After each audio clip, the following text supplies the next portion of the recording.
아멘. 자, 옆 사람에게 이렇게 얘기하시기 바랍니다. 우리 하나님은 전능한 하나님이십니다. 여러분, 우리가 지난 한 주 말씀을 쭉 살펴보다 보니까요, 하나님께서 불러서 하나님의 인도함을 받아서 들어간 땅도 기근이 임할 수 있구나 하는 것을 우리가 보게 됐습니다. 그죠? 참 이상하죠? 하나님이 인도해 줬으면 뭔가 불편한 게 없어야 할 것 같은 게 우리들의 생각인데, 하나님의 인도함을 받아서 들어간 땅에도 기근이 그냥 적당히 배고픈 기근이 아니라 잘못하다가는 가축과 사람을 잃을 수도 있는 아주 극심한 기근, 그런 일들이 하나님의 인도함을 받은 자리에도 일어날 수 있구나, 이런 걸 보게 됩니다. 그리고 자기 죽은 형님, 일찍 죽은 형님의 아들을, 조카를 데려다가 평생을 잘 키웠는데 또 그 조카가 선택하라고 하니까 이 큰아버지에게 양보하지 않고 자기가 눈에 좋아 보이는 것을 먼저 찾아서 가는, 어떻게 보면 좀 배은망덕한 이런 상황을 또 만나기도 합니다. 그리고 오늘도 보니까요, 자녀의 복을 하나님이 주시겠다는 너무나 확실한 약속, 그냥 복을 줄게 하는 게 아니라 자식을 줄 거다, 후손을 줄 거다라는 약속을 받았는데 아내에게 불임이 찾아오는 일이 일어납니다. 여러분, 우리가 이것을 보면 이 하나님이 왜 이렇게 하실까? 먼저는 예수를 믿어도 그런 일들이 일어나는구나, 이것을 알 수 있고, 일어난다면 왜 그런 것을 일어나게 하실까? 왜 하나님은 그런 것을 때로는 적극적으로 간섭하셔서 그런 불편함을 허락하시기도 하고, 또 때로는 나의 실수를 방치하셔서 그런 일들을 당하게끔 하시는 일들을 왜 하나님은 믿는 사람들의 삶에 이렇게 자꾸 주시는가 하는 궁금함이 생깁니다. 근데 여러분, 아마 이 자리에 계신 저와 여러분 중에 이런 마음이 없는 분은 아무도 없을 거예요. 우리들 마음 깊은 곳에서는 다 이런 마음이 기본적으로 깔려 있습니다. 왜 하나님은 나에게 복을 주시지 않을까? 왜 하나님은 이렇게 역사해 주시지 않을까? 왜 하나님은 나에게 응답하시지 않을까? 왜 내가 이런저런 것들을 기도하는데 그 기도에 대한 응답이 내가 이렇게 원하고 바라는 대로 잘 오지를 않을까? 이런 의문이 여러분, 우리 가운데 아마 다 있을 겁니다. 그래서 저도 목사지만 여러 번 어떤 상황에서 어떤 목표를 놓고 기도했는데 그게 되지 않을 때, 그리고 그런 일들이 자꾸 반복될 때 이제 잘 기도하지 않게 되는 일들을 제 스스로 경험하게 됩니다. 예전에도 기도를 했는데, 누가 아프다고 그래서 그렇게 기도를 했는데 더 안 좋은 일이 일어나거나 뭔가 응답되지 않는, 그리고 내 삶의 어려움들을 계속 하나님께 호소해 왔는데 별반 달라지는 게 없는, 그러다 보면 이제 이 패배감이 우리 마음속에 가득 차다 보면 신앙생활을 하는 형식은 계속 유지해 가고 있지만 정말 기대하는 것도 없고 믿음도 없고 막 소망으로 충만하여서 기쁨이 내 안에서 솟아나는 일도 이제 없어집니다. 그냥 형식만 남아서 이어져가는 신앙생활이 되게 되는 거죠. 아마 많은 분들이 이것들을 경험하게 될 겁니다. 하나님을 더 이상 기대하지 않는다라는 증거는 저와 여러분의 마음에 신앙생활을 하면서 말씀대로 살아가려고 하면서 기쁨과 기대가 사라지기 시작한다는 거죠. 그냥 지나가고 있는 모습을 이제 발견하게 됩니다.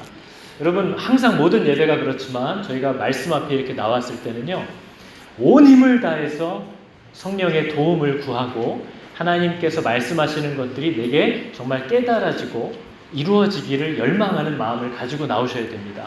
여러분, 오늘 말씀을 듣다 보시면요, 우리 안에 있는 어떤 고정관념이 있기 때문에 아마 말씀을 들어도 엉뚱하게 이해하게 되시는 분들이 많으실 거예요. 왜냐하면 이것은 우리의 신앙에서, 기독교 신앙에서 굉장히 오랫동안 뿌리 내려 있는 생각이기 때문입니다. 공로사상이라는 거죠. 공로사상. 그래서 우리는 항상 하나님 앞에 뭔가를 해야 한다라는 부담을 갖고 있고, 물론 없어서는 안 되죠. 그러나 내가 한 만큼 하나님이 뭔가를 해 주셔야만 하고 해 주신다라고 생각하는 그 생각이 굉장히 뿌리 깊게 박혀 있기 때문에 그것이 나쁘다고 할 수는 없지만 성도들 간에 우열을 비교하게 되고 하나님에 대해서 원망과 실망을 호소하게 되는 자리로 우리를 이끌어가는 일이 바로 공로사상입니다. 내가 이만큼 했으니까 하나님도 이만큼 해주시겠지 하는 그 마음이라는 거죠. 여러분, 오늘 말씀을 하나씩 살펴볼 텐데요, 너무나 중요한 내용입니다. 이 은혜에 대한 개념을 이해하지 못하시면 신앙생활을 해도 고린도 교회가 그랬듯이 정말 엉뚱한 방향으로 끝도 없이 달려가실 수가 있다는 것을 여러분 우리가 기억해야 됩니다. 말씀을 하나씩 볼까요? 창세기 17장 2절과 4절인데요. 오늘 읽었던 거죠. 이 언약이 우리를 복 주시겠다는 약속이 어떤 성격인지 잘 보셔야 됩니다. 처음 시작이 누구죠? 내가. 예, 이 약속, 이 계약의 체결은 하나님으로부터 오는 겁니다. 내가 내 언약을, 내가 너보고 너 이제 이렇게 할 거라고 약속해 하고 우리의 맹세와 약속을 요구하시는 게 아니라 당신이 당신의 약속을 세웠다는 겁니다. 당신의 뜻을 정했다는 거죠. 내가 내 언약을 나와 너 사이에 세워. 내가 세우겠다는 거죠. 너를 심히 번성케 하리라. 내가 너를 이렇게 되게 하리라. 라는 뜻을 당신이 정하셨다는 거예요. 그죠? 다음 4절을 읽어봐도요. 내가 너와 내 언약을 세우니 너는 열국의 아비가 될지라. 아브라함에게 복을 주겠다라는 이 뜻은 우리와 상의를 거치거나 우리의 조건을 건 게 아니고요. 그분이 그렇게 정하셨다는 겁니다. 그래서 여기서 열국의 아비가 될지라라는 말은 완료형입니다. 그러니까 하나님이 내가 너를 그렇게 되게 할 거야 라고 얘기하신 게 아니라 그렇게 되었다라고 얘기하시는 거예요. 이게 하나님이 창세기 앞에서 세상을 창조하실 때의 방식입니다. 하나님께서 빛이 있으라 하심에 빛이 있었고 끝입니다. 내가 너를 열국의 아비가 되게 할지라. 내가 너는 복이 될지라 하는 순간 그 계약은 끝났다는 거죠. 그리고 너는 그렇게 될 거라는 겁니다. 되었다는 거죠. 그럼 이거 하나님이 정하신 거예요. 뒤에 17장 6절과 7절 우리가 읽은 것을 보니까요. 계속 내가 얘기하시죠. 내가 너를 심히 번성케 하리니 목적이 있대요. 너를 통해서 나라들이 세워질 거고 너를 통해서 왕들이 나타날 건데 내가 너와 언약을 세워서 네 대대 후손들 사이에도 이 약속을, 이 정한 뜻을 계속 이어지게 할 거래요. 그래서 이유는 뭐예요? 너와 네 후손이 나는 너와 너의 후손의 하나님이 되겠다라는 뜻을 하나님이 딱 정했다는 거죠. 그죠? 8절을 다음에 8절을 보니까요. 내가 너와 네 후손에게 니들이 거하는 이 땅, 곧 가나안 온 땅을 주어서 너희의 영원한 기업이 되게 하고 나는 그들의 하나님이 되리라. 이 모든 계약 약속은요. 하나님이 혼자 하신 겁니다. 여러분 이런 거죠. 우리가 오늘 날씨가 너무 좋은데 비만 안 오면 내가 가서 빨래를 널어야겠다. 이 말에는 조건이 있어요. 그죠? 비가 안 와야죠. 비가 오면 못 넣는 겁니다. 오늘 바람이 세게 안 불면 내가 가서 마당을 좀 쓸어야겠다. 이 생각은 조건이 있는 거예요. 바람이 불면 안 돼요. 근데 하나님의 이 계약의 특징은 뭐냐면요. 내가 오늘 비가 오던 바람이 불던 폭풍우가 치던 우박이 떨어지던 나는 반드시 밖에 빨래를 널고 마당을 쓸어야지. 그러면 이제 이 생각을 방해할 수 있는 건 아무것도 없어요.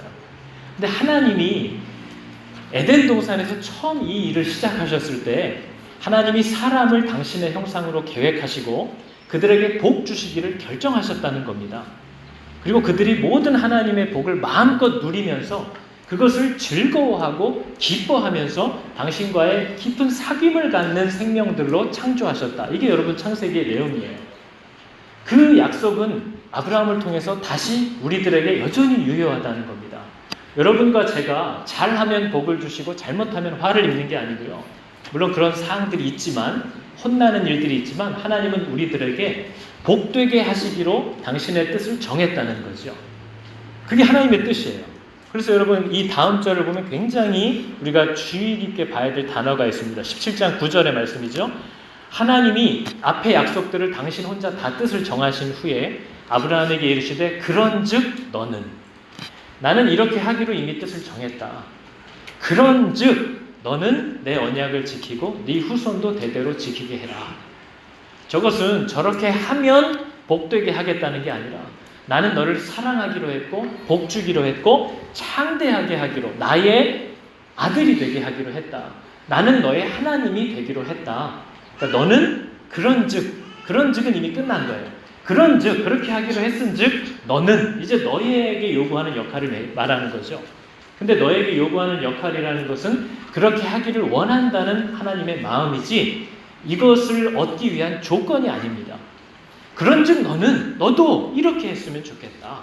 그것이 우리 여러분, 이거는 인간의 부모도 다 알고 있는 겁니다. 여러분은 자녀들을 낳을 때 자녀들과 상의해서 낳았나요? 아니죠. 자녀를 낳을 때는요, 사랑을 갖고 소망을 갖고 기쁘게 아이를 낳고요, 그 아이의 부모가 되어주겠다고 결정을 하는 거죠. 그래서 그 아이의 행위와 상관없이 우리는 엄마로서 아빠로서의 역할을 그 아이에게 그 사랑을 주려고 합니다. 여러분, 어려운 게 아니에요.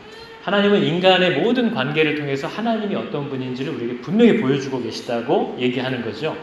하나님은 저와 여러분을 부르셨을 때 택함 받은 자들에게 그냥 복 주시기로 결정했다는 거예요. 당신의 나라와 아름다운 하나님의 계획이 완성돼 가는 것을 위해서 내가 너를 복의 근원이 되고 복의 통로가 되고 나는 언제나 너의 하나님이 되겠다 하는 이 약속을 주셨다는 거예요. 그래서 여러분, 우리가 오늘 이 말씀을 읽을 때는 읽을 때마다 막 감격을 해야 하는 겁니다. 내가 이렇게 은혜를 받은 거구나. 내가 한 게 아무것도 없이 하나님의 이러한 약속과 은혜를 그냥 받겠다고, 주시겠다고 한 거구나. 이게 느껴지면서 마음의 감격이 일어나야 하는 거죠. 근데 여러분, 우리는 이 말씀을 읽으면서도요, 우리가 받은 복이 뭔지를 잘 몰라요. 우리는 복을 기다리는 사람들이 아닙니다. 하나님, 내가 이제 이렇게 했는데 하나님, 공부 시험 성적 잘 나오게 해달라고, 저 아이와 잘 되게 해달라고 내가 이렇게 기도를 했는데, 이렇게 예배 안 빠지고 다녔는데 이게 뭐예요? 이거는 신앙이 뭔지를 모르는 거예요. 우리는 하나님과 거래를 하는 게 아니에요. 우리는 이미 복을 받은 자로서 내가 받은 복의 그 복의 크기가 어떠한 것인지를 세상에 드러내라는 소명을 받은 사람들이에요. 근데 문제는 우리들 중에 대부분이 내가 무슨 복을 받았는지를 잘 모른다는 거죠. 여러분, 제가 물어볼까요? 여러분은 예수를 믿어서 받은 복이 뭡니까? 라고 물어보면 뭐예요? 안 믿는 사람이 물어봐요. 넌 그래서 예수 믿는다며? 예수 믿어서 네가 받은 복이 뭐야? 그럼 여러분은 뭘 얘기하실 겁니까? 5분 시간 드릴까요? 너는 그래서 예수를 믿는다고 하는 네가 예수를 믿어서 네가 받은 복이 뭐냐 물어보면 우리 가운데 대답하기가 참 난처한 분들이 많으실 거예요. 잘 모르겠거든요. 잘 모르겠어요. 근데 여러분, 고린도전서 2장 13절을 보니까 이렇게 되어 있습니다. 신령한 일은 뭘로만 분별한대요? 신령한 것으로 분별한대요. 이 얘기를 고린도전서에서 바울이 왜 했냐면요, 하나님이 고린도 교회에 준 은혜는 영적인 거예요. 신령한 거예요. 하늘의 거예요. 그런데 세상에 속해서 세상만 보는 사람들은 하나님이 주셨다는 그 복이 뭔지를 잘 이해 못해요. 그래서 성령을 주셨다는 거죠. 그래서 성령을 주시는 이유는 하나님이 주신 신령한 복이 뭔지를 발견하게 하는 것은 성령밖에 없다는 거예요. 그러니까 성령을 받지 못한, 하늘을 향하여 눈이 열리지 못한 사람들은 하나님이 줬다는 게 뭔지를 모른다는 거죠. 내가 너의 하나님이 되기로 했다. 그러면 그게 뭐야? 내가 언제 그걸 달라고 그랬어? 나는 내가 그걸 원하는 게 아니야. 여러분, 하나님이 여러분의 하나님이 되셨다는 게 여러분에게는 막 깜짝 놀랄, 야 그거면 됐지, 이렇게 느껴지는 복입니까? 아니면 이게 뭐야? 내가 그거 달라고 교회를 다니기 시작했나? 난 우리 자식들 잘 되게 해달라고 내가 교회를 다녔는데 자식들은 오늘날도 다 저 모양으로 살고 있는데 하나님은 뜬금없이 내가 너의 하나님이야 얘기한다는 거예요. 신령한 일은요, 신령한 것이 없이는 분별을 못해요. 받아도 받은 줄을 알지 못한다는 거죠. 여러분, 이건 참 어려운 일입니다. 저희가 어렸을 때 저희 집 애들이요, 여러분도 이거 맞추나 혹시 볼게요. 지폐 돈이 더 가치가 있는 거예요? 동전이 더 가치가 있는 거예요? 어렵나 봐요. 여러분, 당연히 지폐가 더 가치가 있잖아요. 근데 저희 애들이 이불자리를 제가 오늘 가져다가, 하여튼 놀아줄 게 없으면 별걸 다 하잖아요. 이불자리를 딱 책상에 놓고 종이를 딱 덮은 후에 연필로 위에서 슥슥 하면 어떤 일이 일어나는지 아시죠? 안 해보셨나 봐요. 한번 해보세요. 집에 가서 종이를 얹고 동전이를 슥슥 연필로 긁으면 동전이 복사한 것처럼 위에 딱 나타나요. 장로님이 놀라시면 어떡해요. 그게 딱 나타나요. 그러니까 애들이 너무 깜짝 놀란 거죠. 복사한 것처럼 딱 위에 나타나는 거예요. 그때 저희 집의 화폐 가치는 바뀌었어요. 애들은 지폐 줄까 동전 줄까 그러면 동전을 달라고 그래요. 왜요? 동전이 더 자기들에게 기쁘고 만족을 주거든요. 그러니까 얘네들은 동전이 더 가치 있는 거예요. 근데 여러분, 고린도전서 3장에 바울이 그거를 질책하는 겁니다. 고린도 교회 사람들한테 하나님이 너희에게 준 최고의 가치는 여기에 있는데 니네는 별로 가치도 없는 것들에 이게 가치 있는 거라고, 이게 의미 있는 거라고 쓸데없는 거에 가치와 의미를 막 부여해서 그걸 갖고 싸우다가 진짜 가치를 다 잃어버리고 있다. 이 얘기를 고린도전서 3장에 하는 겁니다. 야, 하나님이 우리에게 준 게 뭐야? 하나님을 사랑하는 마음을 주셨고 사람들을 사랑하는 능력을 주셨는데 니네는 예언을 하냐 방언을 하냐 이 하나님과 사람을 사랑하기 위해서 쓰라고 준 요 도구들에 엄청난 가치를 부여해서 이거 갖고 싸우느라고 하나님 사랑도 있고 사람들끼리도 다 흩어져서 그리스도의 몸된 교회를 해체하고 있다. 왜 진짜 가치를 모르고 가치가 없는 것에 가치를 부여해서 더 좋은 것을 망가뜨리고 있냐. 이게 고린도전서에서 바울이 그 사람들에게 한 거예요. 그러면서 여러분 바울이 얼마나 답답한지, 내가 너희들을 대할 때 신령한 자를 대함과 같이 얘기할 수가 없다. 아니 다 성령을 받았다고 하는데 신령한 사람을 대하는 것처럼 내가 말을 꺼낼 수가 없어서, 왜요? 이해를 못하니까 어린아이에게 하듯이 해야 될 수밖에 없다. 지금 상황이. 너희는 어떻게 진짜 가치는 모르고 의미 없는 것에 자꾸 의미를 부여해서 그걸로 진짜를 망가뜨리고 있냐, 이 얘기를 하는 거죠. 여러분, 하나님이 우리에게 주신 복이 있거든요. 근데 우리는 그 복을 복이라고 여기지 않아요. 그리고 엉뚱한 것에 가치를 부여합니다. 오늘 말씀도 보니까요, 아브라함 창세기 오늘 게 아니죠, 15장 1절에 보면요, 하나님이 갑자기 뜬금없이 저 얘기를 아브라함에게 나타나서 합니다. 아브라함아 뭐 하래요? 두려워 말라. 저 얘기가 왜 했을까요? 아브라함이 지금 마음이 어떻다는 거예요? 두렵다는 거죠. 그러니까 하나님이 아브라함아 두려워 말라 하고 이 얘기를 알려주시는 거죠. 나는 너의 방패고 나는 너의 지극히 큰 뭐래요? 복이라는 거예요. 아브라함아 내가 너를 지키는 자고 내가 너의 복이야 라고 얘기했어요. 그때 여러분 아브라함이 뭐라고 대답했는지 아십니까? 이 다음 절에 이렇게 얘기해요. 아브라함이 가로되 주 여호와여 무엇을 내게 주시려나이까? 하나님 나한테 준 게 뭡니까? 얘기해요. 나는 자식이 없는데 내 재산을 이어갈 상속자는 다메섹 엘리에셀 우리 집 종밖에 없습니다. 하나님은요, 아브라함아 내가 너의 복이다 얘기했어요. 근데 아브라함이요, 하나님 나한테 준 게 뭡니까? 나는 자식이 없는데요, 얘기를 하더라는 거예요. 하나님이 얘기한 복과 아브라함이 기대하는 복이 완전히 달라요. 내가 너의 하나님이 될 거야 하면 이제 다 끝난 거예요. 그런데 자식을 안 주셨잖아요. 외모를 안 주셨잖아요. 남자친구를 안 주시잖아요. 뭐를 안 해주시잖아요. 우리 가정 부부간의 관계 해결 안 해주시잖아요. 그게 우리들이 기대하는 복이라는 거죠. 하나님이 복을 줘도 복인 줄 몰라요. 그러니까 자랑할 게 없는 거죠. 여러분 탕자의 형님이 했던 말을 우리가 기억하면요, 탕자는 아버지 곁에 늘 있었거든요. 탕자의 형은. 근데 그 탕자의 형님이 했던 고백이 뭐죠? 나한테는 염소 새끼 한 마리 잡아준 적이 없더니, 그거예요. 근데 그때 아버지가 했던 말도 그거예요. 얘야 너는 나와 항상 함께 있었으므로 내 것이 다 네 것이로 돼. 하나님이 이렇게 얘기하거든요. 야 너는 나랑 늘 같이 있었잖아. 내가 너의 아버지잖아. 그러니까 내 것이 늘 너의 것이었는데 그 형의 마음은 나한테는 염소 새끼 한 마리 잡아준 적이 없더니, 그러다는 거예요. 하나님은요, 아브라함아 두려워 마라. 내가 너의 방패고 내가 너의 상급이다 하는 순간, 아, 아버지의 것이 다 내 것이구나. 하나님이 나에게 모든 것을 다 공급하시는구나. 이게 발견되어서 그 감격을 가지고 세상에 하나님이 나의 힘이요 나의 복이다 하는 것을 기쁨으로 드러내며 살아야 되는데, 하나님은 나한테 자식도 안 주셨잖아요. 이게 나는 하나님한테 받은 게 없어요. 주 여호와여 무엇을 내게 주시려나이까? 하나님 나한테 뭘 주셨습니까? 이 얘기를 아브라함도 하고 있더라는 거죠. 여러분 믿음의 조상이라고 하는 아브라함의 믿음이 어떤 건가를 생각하면요, 요 17장 전까지만 해도 아브라함도 믿지를 못했어요. 믿지를 못하는데 그 믿지 못하는 이유가 굉장히 합리적인 거죠. 항상 아브라함이 하나님께서 내가 너의 복이다라고 했을 때 하나님 나는 자식이 없습니다. 이게 두 사람이 얘기하는 복의 차이였어요. 그래서 하나님이 아브라함에게 어떤 것이 진짜 복인지를 눈을 열어서 이제 보여주시기 시작했다는 거죠.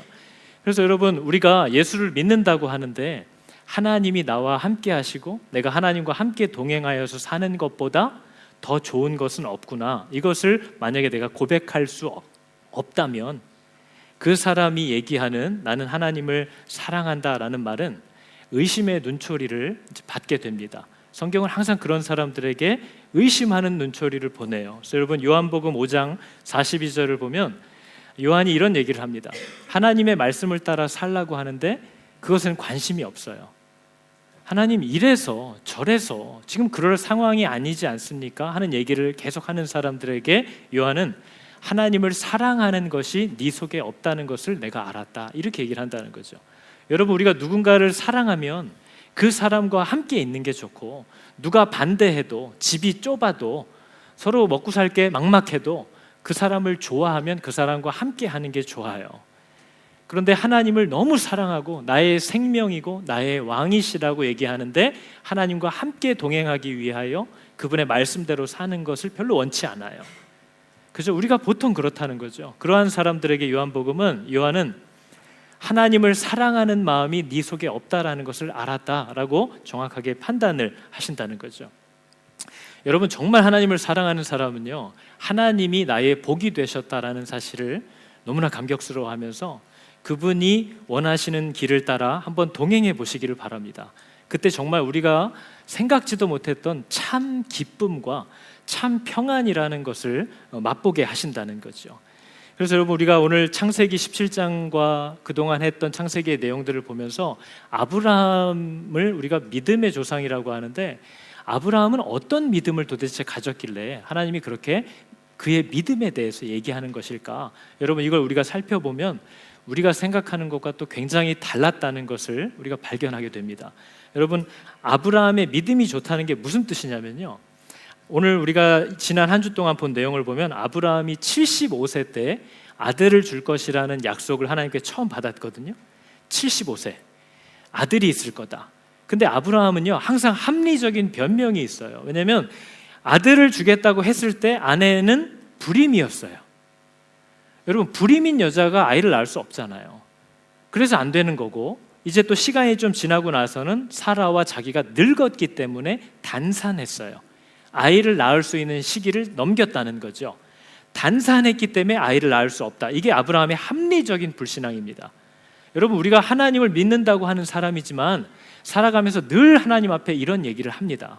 하나님 말씀은 뭔지 알겠는데 지금 우리 아이가 혹은 제가 우리 집이 먹고 살기 위해서 상황이 저 사람과의 관계의 그 애매함이 그래서 안 된다는 거예요. 그게 여러분 합리적인 거잖아요. 이성적인 거잖아요. 상황이 그런데 어쩌라는 거예요. 그러면서 여러분 아브라함은 하나님께 좀 더 합리적인 제안까지도 합니다. 하나님 우리 창세기 17장 18절이죠. 아브라함이 이에 하나님께 아뢰되 이스마엘이나 하나님 앞에 살기를 원하나이다. 저렇게 얘기를 해요. 여러분 저희는 이스마엘이 우리 자식이 아니니까 약속의 씨가 아니면 과감하게 선을 그어버리고 생각도 안 하지만 여러분 생각에 이스마엘이 이때 13살이었거든요. 부모에게 있어서 13살 된 아이는 어떤 의미죠? 그 약속의 자녀가 아니다 그러면 깔끔하게 지워지는 그런 관계일까요? 더군다나 아브라함은 오늘 17장에 비로소 하나님이 자기에게 주신다는 아이가 자기와 사라 사이에서 태어날 아이라는 것을 오늘 처음 들었어요. 아브라함은 이전에 내가 너에게 자녀를 후손을 주겠다라는 약속을 처음 받은 거고 그 후에 나타나셨을 때에도 네 몸에서 난 아이라고 얘기를 했어요. 아브라함의 몸을 통해서 날 아이, 사라는 언급되지 않습니다. 그러니까 아마 아브라함은 자신의 몸을 통해서 하인의 몸에서 난 저 이스마엘이라는 아이가 하나님이 준 약속의 아이일 거라고 생각했을 거예요. 13년을 얼마나 사랑하면서 키웠겠어요. 근데 그 아이가 아니라는 거죠. 사라와의 사이에 사라가 낳을 거라는 거예요. 그럴 때 여러분 아브라함의 마음은 아니 왜 굳이 이때에, 그래서 이제는 하나님의 약속이 부담스러워요. 무슨 말인지는 알겠는데 이미 이렇게 일이 다 저질러지고 시간이 꽤 지나서 이 아이와 나와의 관계도 있는데 왜 굳이 이때 와서 그러시나. 지금 아브라함은요 안 믿는 거 반, 삐진 거 반. 24년 동안 말도 없으셨던 분, 준다고 해놓고 안 주셨던 분이 이제 이스마엘이라는 아이를 이 정도까지 키워놓고 있는데 나타나서 또 얘기를 하니까 왜 굳이 지금 나타나서 또 그때 얘기를 꺼내시나 하는 불편함이 있는 거죠. 근데 여러분, 저와 여러분의 신앙생활에 이런 일들이 늘 있습니다. 저희가 처음 예수를 믿게 될 때 아마 저와 여러분의 마음에 주셨던 열정, 소명 이런 게 아마 다 있으셨을 거예요. 근데 그걸 해보려다 보니까 뜻대로 안 되고요. 시간은 계속 지나가는데 뭐 아무런 하나님의 응답은 없는 것 같아요. 그러다 보니까 10년, 20년 그냥 지나왔어요. 그러면 이제는 하나님이 자, 내가 그때 얘기했던 그 일을 너에게 이루어지게 할 거야 라고 얘기를 하셔도 아니 뭐 이제 와서 굳이 하나님 내가 지금 나이가 몇인데 하고 하나님이 처음 약속이 부담스럽게 여겨지는 그리고 반갑지 않은 그런 자리로 우리가 벌써 나와 있다라는 거죠. 여러분 하나님이 여러분에게 약속하신 것이 혹시 있나요? 소망했던 것들이 있나요? 근데 시간이 이미 너무 지나버려서 아유 내가 지금 뭐 이제 와가지고 그걸 해주신다고 하면 내가 이제 와서 무슨 성경 공부냐, 내가 지금 내 자식하고 내 아내하고 관계가 이미 틀어진 게 언젠데 이제 와서 하나님 무슨 가정의 회복이냐, 내가 뭐 그걸 또 하러 이 나이에 굳이 나가야 되는가, 해주실 거면 젊었을 때 신혼 때 진작에 해주시던지, 내가 우리 남편 예수 믿게 해주세요, 우리 아내와 관계가 회복되게 해주세요, 그걸 20-30년째 기도하고 있는데 한 번도 응답 안 해주시다가 이제 와가지고 내가 너와 네 아내를 부르고 함께 주 안에서 세워가 이러면 이미 아내하고 자식들하고도 관계가 틀어져서 눈을 마주치는 것도 굉장히 민망한 상황인데 뭐 인제 와서 그런 걸 또 명령하시나 하면 이제 하나님의 주시겠다는 복이 우리들에게 부담스러워지기 시작하는 일이 나타나는 거죠. 근데 여러분 이 나이에 무슨 또 아들입니까? 이게 아브라함의 마음이에요. 그러니까 여러분 아브라함이 오늘 내용을 보면요 17장 17절에 하나님 앞에 엎드려요. 믿는 자의 형식과 자세는 가져요. 그러나 어떻죠? 하나님의 말씀에 대해서 웃어요. 여러분 이게 오늘날 예배드리는 저와 여러분의 마음에 많이 있을 거예요. 우리가 교회의 연합과 부흥을 위하여 기도합시다. 그러면요 기도하면서도 별로 그렇게 마음에 물론 기도하자고 하니까 소리를 내고 기도는 하는데 심중에 웃는 거죠. 뭐 이렇게 한다고 지금 교회에 이미 이렇게 벌어졌는데 그 회복이 될까? 저 사람 그렇게 안 할 거야. 웃어요. 우리가 어떤 집사님이 굉장히 아픈데 또 그 아이가 가망이 없다고 하는데 우리가 함께 기도합시다. 그럼 기도는 하지만 그가 될 일인가 그게 마음에 웃어요. 하나님이 주신 말씀이 합리적인 이성적인 사고를 하다 보니까 될 것 같지 않다라는 결론에 다다라요. 그러면 기도하자 그러면 기도하고 예배드리자 하면 예배드리지만 마음은 그 말씀이 그렇게 될 거라고 믿지 않는다는 거죠. 그게 여러분 오늘날 저와 여러분이 예배드릴 때 늘 갖는 모습 가운데 하나예요. 납작 엎드리는데 그분의 말씀을 들으면서 웃고 있어요. 꾸준히 교회도 나오고 목장에도 가고 말씀도 이렇게 들으면서 끄떡끄떡해요. 그러나 자기의 생각과 자기의 확신에 언제나 사로잡혀 있어요. 목사님 저렇게 말씀하시는 건 알겠지만 그게 그렇게 되나? 내가 뭐 이민 생활을 한두 번 했나? 교회를 1-2년 다녔나? 늘 저렇게 교회가 기도는 하지만 한 번도 된 적이 없는데 뭐 저렇게 될 것 같진 않다. 소망을, 기대를 더 이상 갖지 않는다는 거죠. 근데 여러분 하나님이 우리에게 요구하시는 믿음은 사실 되게 간단한 겁니다. 오늘 말씀을 보니까요 하나님께서 아브라함에게 나타나시면서 자기를 이렇게 소개합니다. 창세기 17장 1절이죠. 여호와께서 아브라함에게 나타나서 그에게 이르시되 뭐라고 자기를 소개하죠? 저 되게 뜬금없는 거예요, 여러분. 갑자기 하나님이 나는 전능하다 이 얘기를 누가 물어봤어요? 근데 저 얘기를 하시는 이유는 지금 아브라함의 갖고 있는 어려움을 대답해 주시는 거예요.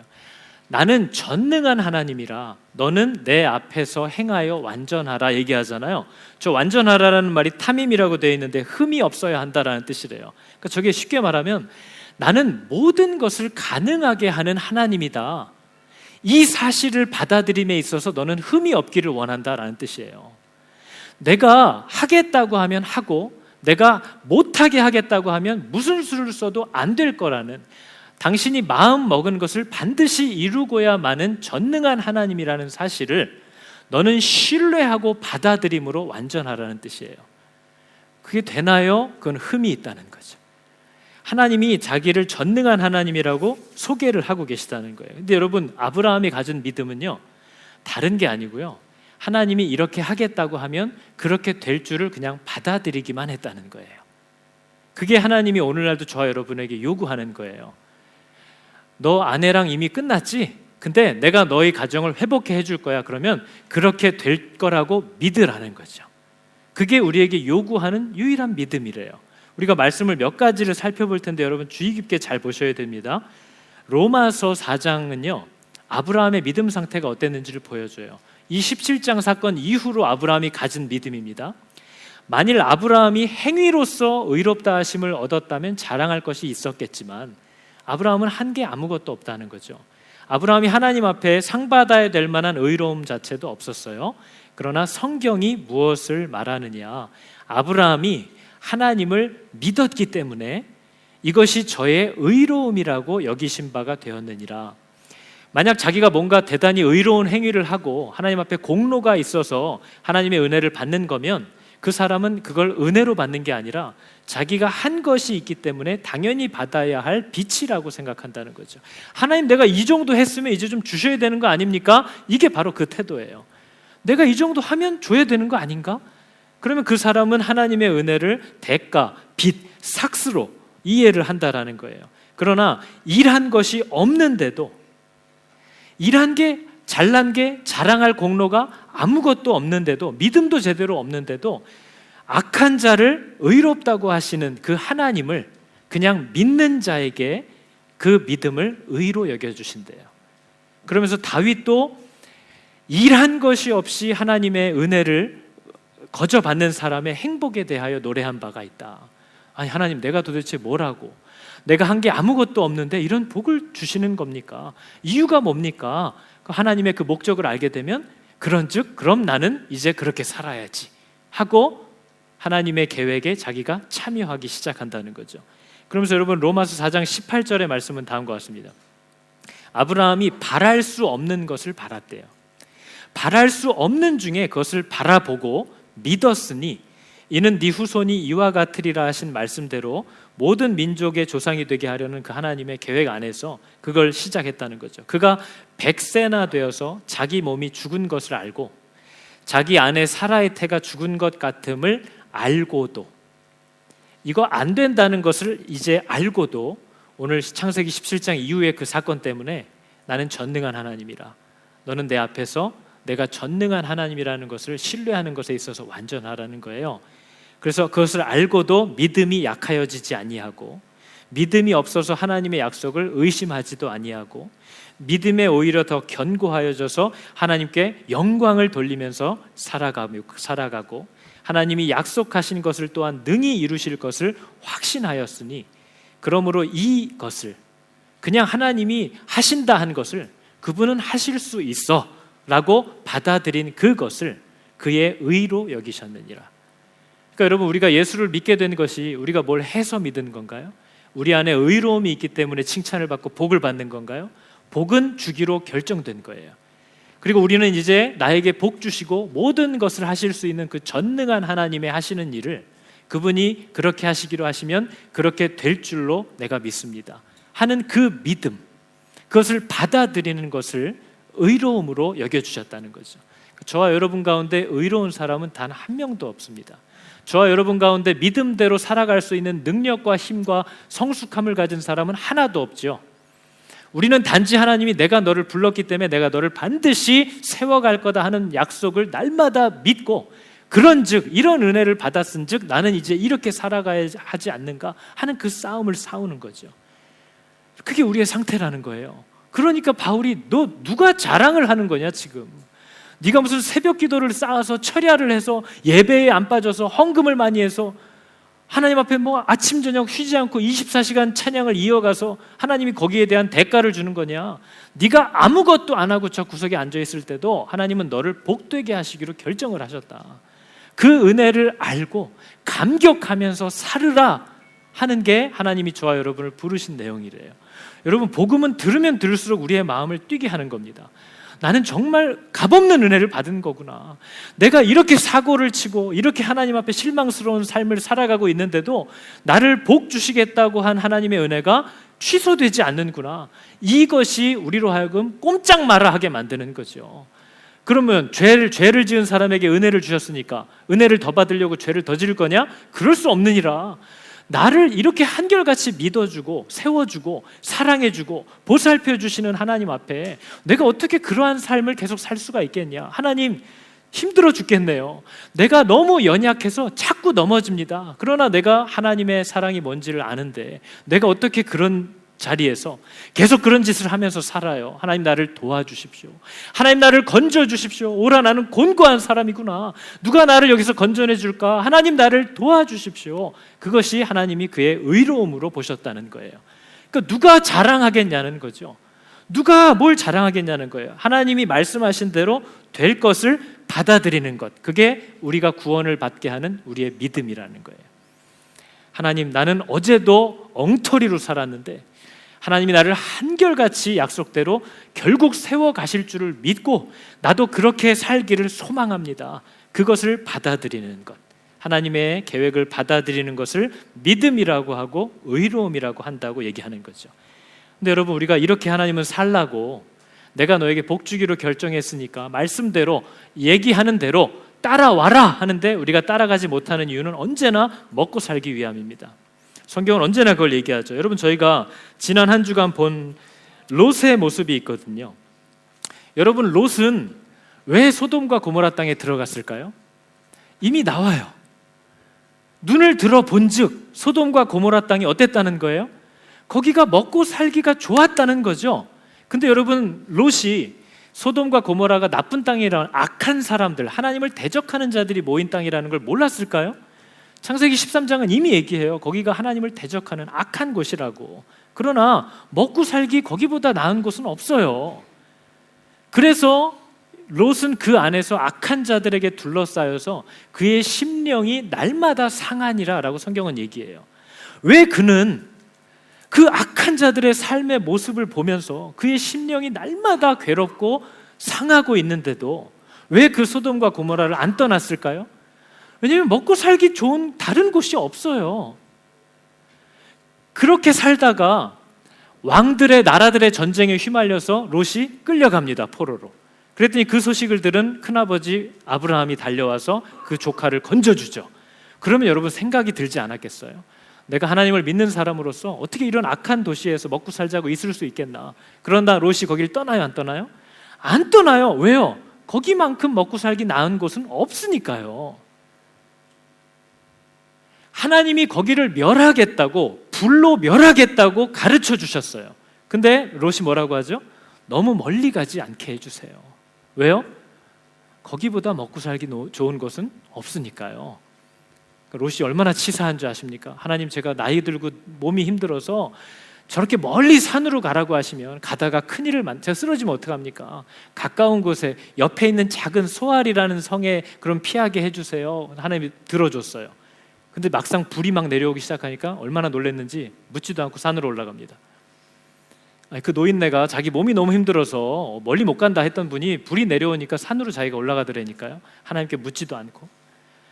그러니까 아무리 하나님이 기뻐하시지 않는다는 것을 알아도 어떻게 계산을 해봐도 먹고 살기 좋은 여기보다 나은 땅이 없다라는 게 롯이 계속 그 자리에 머물게 만드는 거예요.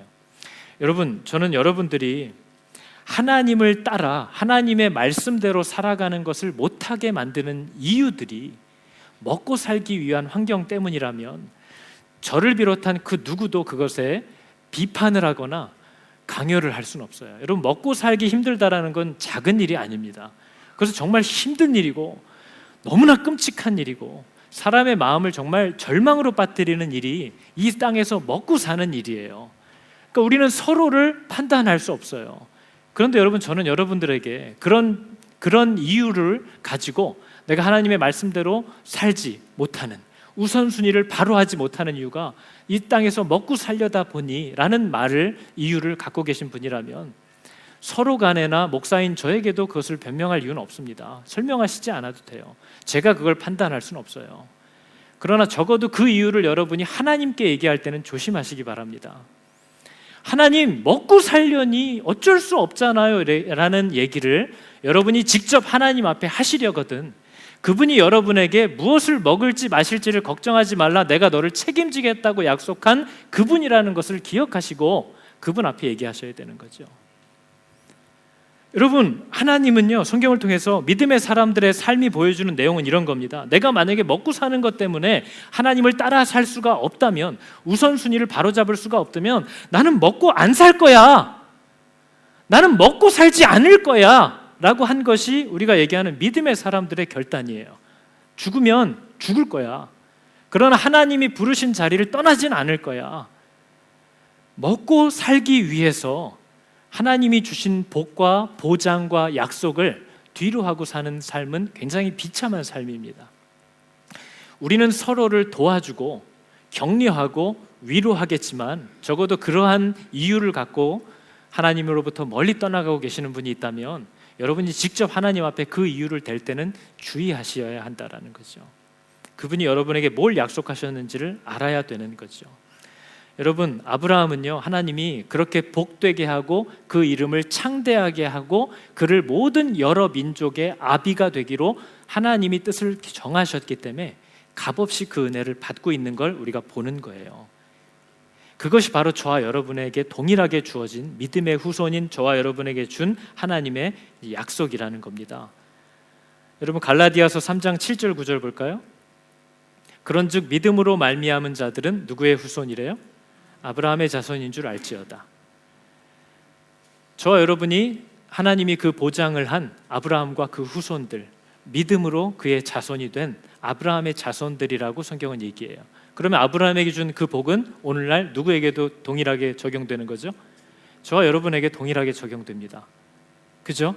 그걸 믿으시는 게 하나님이 요구하는 믿음이에요. 너와 상관없어. 나는 너를 사랑할 거야. 나는 너의 하나님이 될 거야. 나는 너를 복되게 할 거야. 근데 세상적인 것만이 아니라 하나님이 정말 알고 계시는 최고의 진실된 복, 그것을 내가 너에게 주겠다 하는 것을 약속하고 계시다는 거예요. 그래서 여러분, 로마서 4장 7절은 아브라함이 믿은 게 뭔지를 보여줍니다.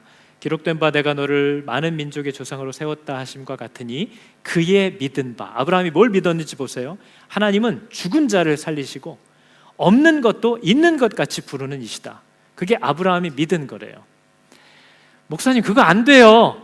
그러다 큰일 나요. 그게 아니고요. 하나님이 교회의 성도들에게 명한 게 분명하다면 없어도 나타날 것이고, 그죠? 죽었어도 살아날 거야. 그게 우리가 고백해야 되는 믿음이에요. 제가 어제 목자 모임을 하면서도 교회라는 것은요, 성도라는 것은요, 그 존재의 목적과 소명 자체가 하나님의 말씀으로 무장하고 하나님의 말씀대로 이 교회가 운영돼야만 해요. 그게 교회의 존재 목적이에요. 성도는요, 하나님의 말씀을 기준으로 삼고 하나님의 말씀대로 성도의 가정과 삶을 운영해 가야 돼요. 그게 하나님이 세상에 드러내고 싶어하는 빛이에요. 교회는요, 하나님의 말씀이 바르게 선포돼야 하고 그 하나님의 말씀의 법대로 교회를 실제 살림을 운영해야 돼요. 하나님은 죽은 자를 살려요. 하나님이 명하시는 거면. 하나님은 필요한 일을 하기 위해서 없는 것을 있는 것 같이 불러요. 그러니까 여러분, 돈 때문에, 뭐 때문에, 관계 때문에, 애매함 때문에, 불안함 때문에 교회에게 명하신 일을 못하는 일이 없는 교회 되기를 축복합니다. 그렇게 나아갈 수 있고 세워져 가야 한다는 것을 알아야 되고, 그것을 못한다면 이 교회가 존재해야 될 목적은 없는 거죠. 불필요한 거죠. 오히려 세상을 오해하게 만드는 거죠. 하나님이 어떤 분이신지를. 그러면서 우리가 마지막으로 살펴볼 말이 있습니다. 하나님은 왜 이런 복을 주실까요? 왜 값없는 복을 막 주실까요? 우리가 창세기 18장 18절을 보면 이렇게 되어 있습니다. 아브라함은 강대한 나라가 되고 천하 만민은 그를 통해서 복을 받게 될 것이 아니냐. 이건 하나님이 정한 거예요. 아브라함과 상관없어요. 이유가 뭐예요? 이제 아브라함에게 원하는 건 내가 그로 그 자식과 권속, 가족 구성원들에게 명하여 여호와의 도를 지켜 의와 공의를 행하게 하려고 그를 택하였다. 이는 나 여호와가 아브라함에게 대하여 말한 일을 이루려 함이니라. 하나님이 우리에게 복을 주시면서 요구하는 건 뭐죠? 자녀들을, 가족들을 하나님의 말씀으로 양육하고 그들에게 믿는 자의 삶을 드러내는 것. 그래서 아브라함에게서부터 뻗어나갈 모든 민족들이 하나님을 사랑하고 하나님을 기뻐하는 나라와 왕들로 퍼져나가서 물이 바다를 덮음과 같이 하나님의 이 땅을 온통 가득 채우는 에덴에서 계획하셨던 그 일을 하기 원하신다 하는 거죠. 근데 오늘날 뭐예요? 그 일을 해야 될 가정은 제일 쓸데없는 게 돼버렸죠. 너 집에서 애 보니? 아이고. 그럴 때 여러분 이렇게 얘기하시기 바랍니다. 나 집에서 애 본다. 나 집에서 하나님의 사역한다. 우리 남편들도 아내들도 왜 돈 벌어오고 왜 시간을 쓰는 거죠? 우리에게 맡겨주신 생명들을, 그들에게 하나님이 어떤 분이신지를 우리의 삶으로 드러내고 그들이 하나님의 사람답게 살 수 있도록 사랑과 말씀으로 지원해 주라고, 그렇게 하나님의 나라는 세워져 간다고 얘기하는 겁니다. 근데 사단은 가장 기초되는 것들을 다 무너뜨려 버렸죠. 가정이, 부부간의 관계가 하나님과의 중심되어야 될 우선순위가 다 뒤돌아 버렸다는 거예요. 그러니까 여러분, 우리가 하나님의 말씀대로 가려고 할 때 하나님은 약속대로 이삭을 주실 겁니다. 이삭의 이름 뜻이 뭐죠? 웃음, 참 기쁨, 즐거움이에요. 우리가 말씀대로 나갈 때 하나님은 우리가 예상치 못했던, 정말 이거 느낄 수 없었던, 기대하지 못했던 참 웃음을 웃게 해주실 거라는 거예요. 그것을 누가 하시는 거죠? 이삭과 같은 독생자 그리스도가 우리의 웃음이 되는 겁니다. 우리의 기쁨이 되는 거죠. 여러분, 어제 찬양을 보다가요, 이 찬양의 가사가 마음에 딱 꽂히는 게 이거였어요. 내가 만일 문제를 만나도 그 문제가 주님보다는 크지 않네. 내 앞에 바다가 나를 가로막고 내가 지나갈 수 없도록 갈라지지 않으면 주님이 나로 바다 위를 걷게 하실 것이다. 하나님이 가라고 했는데 바다가 앞을 가로막고 비켜주지 않으면 주님이 나를 그 바다 위를 걸어서 가게 하실 것이다. 하나님이 약속하신 대로 하게 하실 것이다, 이 얘기를 하는 거죠. 우리에게 요구하시는 믿음이 있습니다.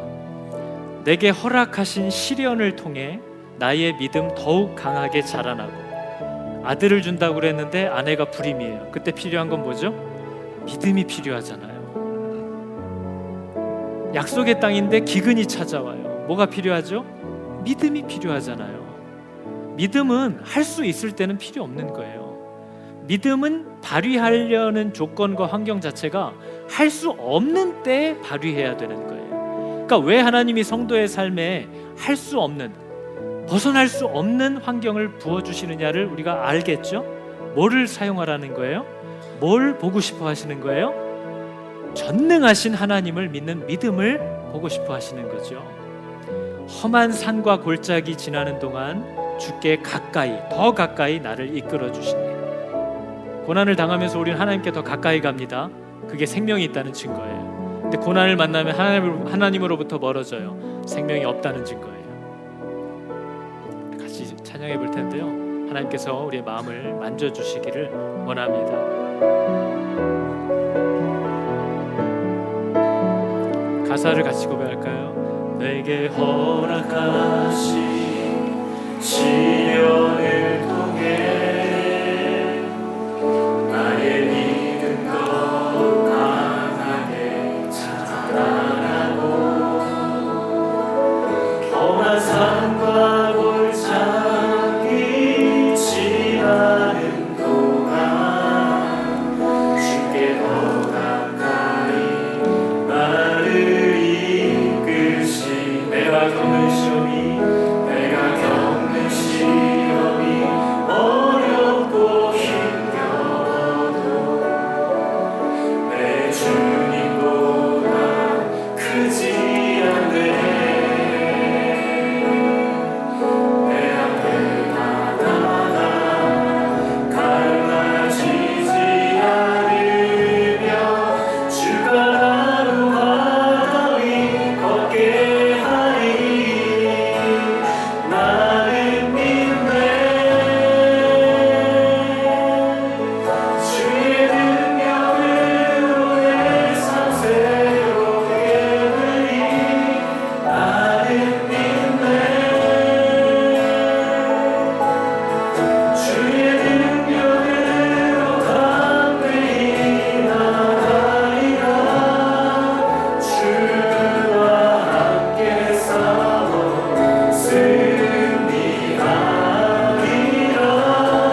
우리 안에 있는 게 아니라 하나님이 하시기로 정한 일을 믿는 것이 우리의 능력입니다. 왜냐면 그건 그대로 될 거거든요. 내가 간절히 기도하고 될지어다 해서 되는 게 아니고요, 하나님이 그렇게 말씀하신 것을 믿으면 그 믿음은 반드시 그대로 됩니다. 그래서 여러분, 이 시간 기도할 때에 하나님, 내가 예수 믿는다고 하면서 하나도 안 믿고 아브라함처럼 납작 엎드려 늘 웃으면서 살아왔던 것을 회개합니다. 가정에 대해서도 내 개인에 대해서도 하나님이 나를 격려하면서 이렇게 해봐라 하는 것도 하나님 이 나이에 이제 와서 하면서, 이제 와서 무슨 하나님 아닙니까? 내가 내 몸이 죽은 것 같이 되었는데 하는 합리적인 불신앙을 하나님 앞에 내어놓으면서 말씀을 하나도 믿지 않았던 것, 신앙생활에 아무런 기대가 없었던 것, 내 가정과 관계와 내가 갖고 있는 문제라고 하는 것들을 보면서도 하나님의 말씀대로 돌이킬 의지도, 또 하나님의 말씀대로 했을 때 복이 될 거라는 믿음도 없이 그냥 이렇게 형식적인 생활만 하면서 살아왔던 것을 회개합니다.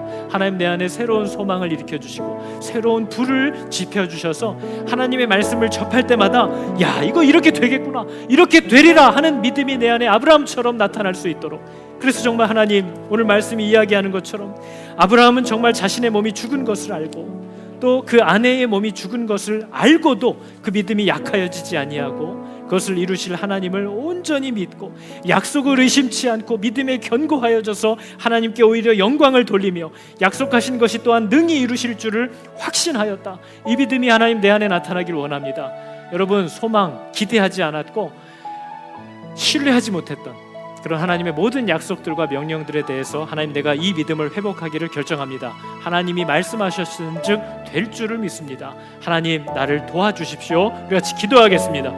하나님, 참으로 주님이 나를 의롭다 여기실 때에 내 안에 있는 하나님 믿음을 요구하시는 것을 확인하게 됩니다. 하나님, 정말 내게 주신 여러 가지 약속과 또 내 속에 끓어오르는 여러 성령이 주시는 소원들 중에 정말 이것이 과연 될까 함으로 하나도 신뢰하지 못하고 낙심함으로 또는 냉소함으로 앉아있었던 것을 회개합니다. 하나님, 아브라함에게 요구하셨던, 또 아브라함에게 칭찬하셨던 그 믿음, 정말 바랄 수 없는 중에 바라고 하나님께서 말씀하신 것들이 참으로 그렇게 이루어지는 것, 그것을 신뢰하고 하나님의 전능하심에 대하여 그분은 죽은 자도 살리시며 없는 것도 있는 것으로 부르시는 하나님이심을 믿으며 나아가는 그 성도의 믿음이, 그 힘 있는 성도의 삶이 하나님 나의 삶이 되기를 원합니다.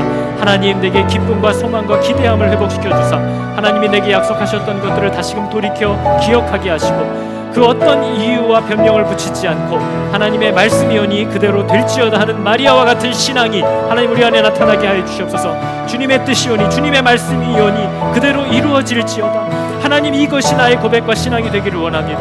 하나님께서 어떠한 사랑으로 나를 택하시고 값없이 내가 너의 삶을 복되게 하리라 하신 이 복을 거저받은 자로서 참으로 하나님 감격과 감사로 정말 겸손함으로 하나님이 받은 은혜를 세상에 나누며 사람들에게 전할 수 있는 아버지, 그러한 하나님의 사람 되게 나를 도와주시옵소서. 아버지, 은혜를 더하여 주심으로 내게 아브라함의 믿음이 회복되게 하여 주시는 은혜가 하나님 있게 하여 주시옵소서. 하나님, 감사합니다. 하나님의 말씀은 참으로 죽은 자도 살리시고 없는 것도 있는 것처럼 부르시는 전능하신 하나님이심을 내가 알게 하여 주사 냉소하며 비웃던 그 모든 하나님의 말씀에서 돌이켜 그 말씀을 아멘으로 받아들여 하나님께서 일하시게 하는 그 복을, 그 복의 현장을 나로 볼 수 있는 은혜를 입게 하여 주시옵소서. 하나님이 교회 안에 목사인 저를 비롯하여 그 누구도 의롭다고 얘기할 수 있는 행위를 지닌 자가 하나도 없음을 아버지 고백합니다. 하나님의 정하신 일방적인 계약 때문에 내가 오늘날도 여전히 은혜를 입고 있다는 이 감격스럽고 죄송한 사실을 알게 하여 주사 늘 하나님 앞에 감사함으로 노래하며 내가 받은 복에 대하여 세상에 나타낼 수 있는 믿음의 사람들 다 되게 하여 주시옵소서. 예수님의 이름으로 감사드리며 기도드렸습니다. 아멘.